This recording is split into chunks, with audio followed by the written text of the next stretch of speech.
Guten Tag, Freunde. Während Ihnen die paar glücklichen 1000 Euro eines Hollywood-Stars entgehen, verlieren berühmte Sportler und Topmodels Millionen von Dollar. Dies nimmt Ihnen nicht die Popularität oder Zuneigung der Mehrheit der Bevölkerung, allerdings müssen Sie nach dem Bankrott erheblich gedemütigt werden, wie zum Beispiel der King of Rock'n'Roll Elvis Presley, der am Ende seines Lebens Lebensmittel kaufte und Kleidung mit Geld, das er sich von Freunden geliehen hatte, während er einige Jahre zuvor großzügig gegeben hatte. Autos an seine Unterstützer und ich reiste sogar mit dem Flugzeug in eine andere Stadt, nur um dort einen Hamburger zu kaufen.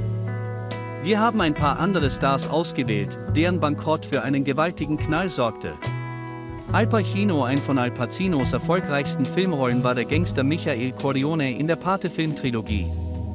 Ich habe das Gefühl, dass Ihr Held Don Corleone sich den Magen umklammern würde, wenn man ihm sagen würde, dass Al Pacino bankrott gegangen ist und einen bekannten Schauspieler auch gegen eine Spende so hereinlegen ließ.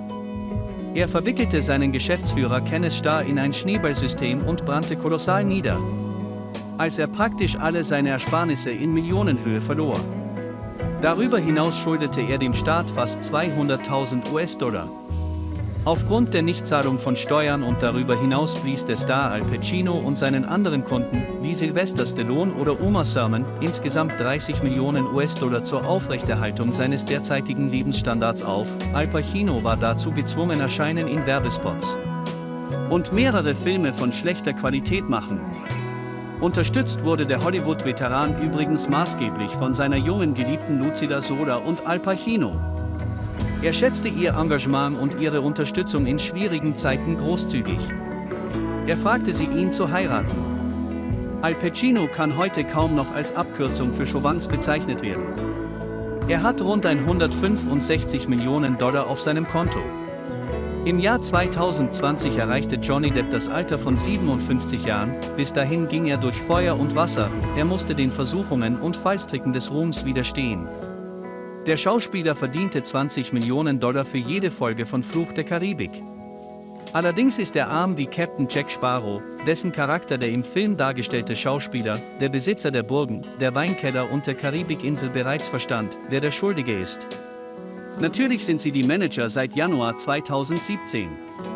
Johnny Depp hatte mit ihnen einen scharfen Streit auf Messerschneide und verlangte von ihnen 25 Millionen Dollar als Entschädigung für den verursachten Schaden. Wohin gingen also die hart verdienten 650 Millionen Dollar für den Großteil? Leser, der Schauspieler investierte in Immobilien. Johnny Depps eigene Villa in Südfrankreich, deren Wert auf mehrere 10 Millionen Dollar geschätzt wird, sowie 13 weitere Immobilien.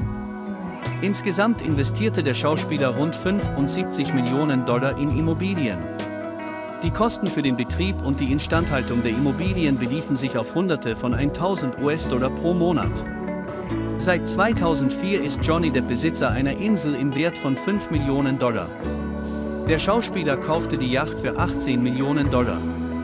Johnny Depp ist auch ein Liebhaber hochwertiger alkoholischer Getränke. Allein für exklusive Weine gab der Schauspieler jeden Monat 300.000 Dollar aus, und der Unterhalt eines Privatjets kostete ihn 200.000 Dollar im Monat. Für Kunstwerke, Sammlerstücke und Raritäten, die in 12 Tresoren aufbewahrt werden. Der Schauspieler gab Hunderte von ersten 000 US-Dollar für archivierte Sammlungen aus, kostete den Schauspieler 1 Million US-Dollar, um seine eigenen Mitarbeiter zu unterstützen, zahlte Johnny Depp 300.000 US-Dollar pro Monat, aber ungeachtet aller Ausgaben war der Hollywood-Schauspieler die Hauptursache für seinen Bankrott. Aufgrund einer Reihe privater Streitigkeiten mit seiner früheren Liebe Amber Heard, die von Depp eine Abfindung in Höhe von 7 Millionen US-Dollar verlangte, verlor er seine Haupteinnahmequelle und hörte auf, in Filmen mitgewirkt zu werden. Das Fehlen von Angeboten für Filmrollen, die Scheidung von Amber Heard und die Großzügigkeit des Schauspielers, über die seine engen Freunde mehr als einmal sprachen. All dies zusammen führte zu seinem Bankrott. Heute wissen wir bereits, dass sich die meisten Aussagen und Anschuldigungen von Amber Heard gegen Johnny Depp als falsch herausstellten und die falsche Aussage wieder auf den Schauspieler zurückkam. Ein Lächeln auf seinem Gesicht und alles, was wir tun müssen, ist, dem Haupthelden von Fluch der Karibik viel Erfolg zu wünschen und uns auf seine nächsten Filmrollen zu freuen. Nicolas Cage, der ursprüngliche Name des Schauspielers ist Nicola Skym Coppola, er ist ein Verwandter des berühmten Francis Coppola, berühmte Vorfahren bestimmten in vielerlei Hinsicht die Karriere von Nicolas OWL, aber sie wurden keine Garantie für seinen finanziellen Erfolg. Der Schauspieler gewann den Oscar als bester Hauptdarsteller und war aktiv an den Dreharbeiten beteiligt. In 15 Jahren gelang es ihm, Immobilien im Wert von 150 Millionen Dollar zu verdienen und zu erwerben. Der Liebling Hollywoods litt schon immer unter der schlechten Angewohnheit, Dinge zu kaufen, die seiner Meinung nach das Image einer Star-Persönlichkeit bestimmen. Dinosaurierschädel, ganzer Zoo exotischer Katzen, Grabpyramide, riesige Comicsammlung. Das alles kostete nicht christliches Geld. Wenn wir dazu noch 2 Schlösser in Deutschland, AV, England, eine Insel, 4 Yachten und mehr hinzufügen, werden wir verstehen, in welcher Euphorie Nicolas Cage gewesen sein muss, als er Geld nach rechts und nach links warf, aber das imaginäre Ohr fiel immer noch ab. Er meldete 2009 Insolvenz an und wurde beschuldigt, keine Steuern gezahlt zu haben. Nicolas warf seinen Finanzberater an. Samuel Levin soll ihn betrogen und in verlustbringende Projekte investiert haben, und Cage selbst war gezwungen, die Immobilie schnell zu verkaufen, manchmal sogar für 1/3 des ursprünglichen Preises. Derzeit ist Nicolas Cage aktiv am Filmen beteiligt, übernimmt praktisch alle Rollen und hat seine Starmacken vergessen. Annas pedantisches Festhalten an kleinen Dingen bei der Auswahl von Szenarios nimmt oft an Low-Budget-Projekten teil und überrascht nicht nur Kritiker, sondern auch ihre Fans. Jetzt können wir ihn kaum noch als reich und erfolgreich bezeichnen. Für Hollywood-Verhältnisse lebt er in einem kleinen Haus und nimmt die Rollen an, die ihm angeboten werden. Der Gesamtwert von Kyos Vermögenswerten, Bankkonten, Immobilien und anderen Vermögenswerten wurde im Jahr 2019 auf 26 Millionen US-Dollar geschätzt.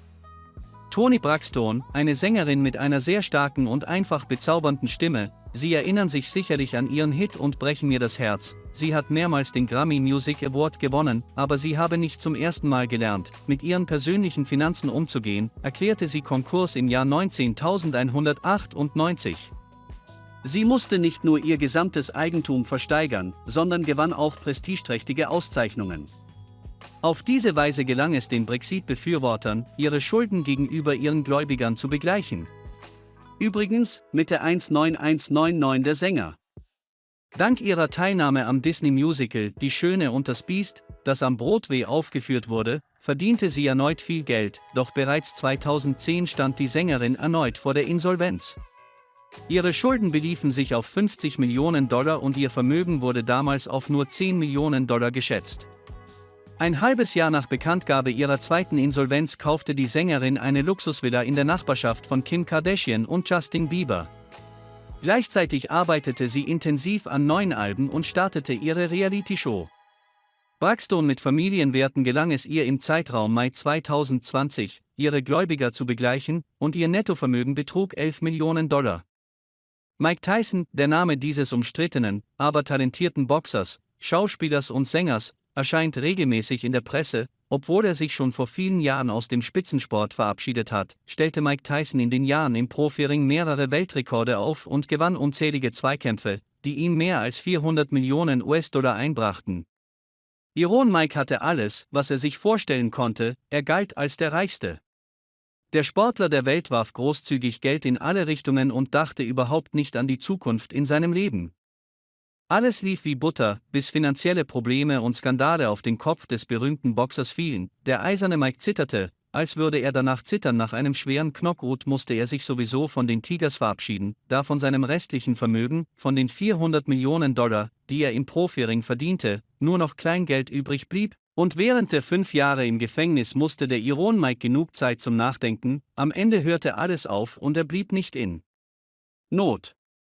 Mit Vernunft und Umsicht begann er, sein verlorenes Vermögen wieder zu erlangen, die Widerstandskraft und Hartnäckigkeit des Champions halfen ihm, wieder auf die Beine zu kommen, er kehrte in den Profiring zurück und reichte gleichzeitig eine Klage gegen seinen ehemaligen Förderer ein, was ihm gelang, 1/4 des verlorenen Vermögens. Heute ist Mike finanziell abgesichert, er dreht Werbespots und Filme, sein Vermögen erreicht einen Wert von etwa 300 Millionen Dollar, aber er verschwendet kein Geld und hat es sogar geschafft, seine schlechten Gewohnheiten loszuwerden und Veganer zu werden. Und das ist alles für den Moment, Freunde. Wenn dir das Video gefallen hat, gib uns ein Like und hinterlasse einen Kommentar. Bis bald. Weil